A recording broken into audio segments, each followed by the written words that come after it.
আসসালামু আলাইকুম। কুয়েত প্রবাসী ইমরান 15 থেকে আপনাদেরকে স্বাগতম। আজকে আবারও নিয়ে আসলাম মুরগির বাচ্চার কালেকশন। মুরগির বাচ্চাগুলো হচ্ছে আপনার 2 মাসের মুরগির বাচ্চা। এখানে মুরগির বাচ্চা রয়েছে প্রায় 370 পিস। যারা মুরগির বাচ্চা পালন করতে চান, সর্বপ্রথম আপনাকে ধারণা রাখতে হবে মুরগির রোগ হলে আপনি সুস্থ করতে পারবেন কিনা, এবং কি ঠান্ডা লাগলে, জ্বর আসলে এবং মুরগির তাপলে। মুরগিদের তাপে গরুর মতো, সেটাও আপনারা অবশ্যই জানেন।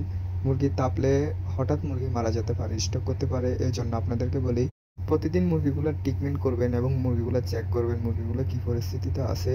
এবং কি আপনি তো 1-2 টাকার ব্যবসা নিয়ে নামেন নাই, এখানে অনেকগুলো মুরগির বাচ্চা। আপনি যদি এ ধরনের মুরগির বাচ্চা অনেকগুলো নিয়ে প্রথম অবস্থায় আপনি খামার তৈরি করেন, তাহলে আমি আপনাকে বলবো আপনি নিশ্চিত লস খাবেন।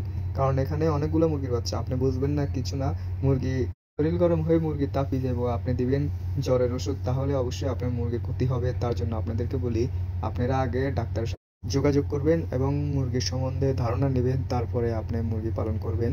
এবং প্রতিদিন গরম বেশি পড়লে আপনি অবশ্যই ভিটামিন C3 খাওয়াতে পারেন, তাহলে মুরগি দুর্বল কম হবে এবং অসুস্থ কম হবে। যারা পুরো ভিডিও দেখছেন তাদেরকে অসংখ্য ধন্যবাদ। আজকে এ বলে আমি আমার ভিডিওটা শেষ করলাম। আবারও নিয়ে আসবো নিত্য নতুন মুরগি নিয়ে ভিডিও। তো নতুন ধরনের মুরগির ভিডিও পেতে অবশ্যই প্রবাসী ভাইয়ের সাথে থাকবেন।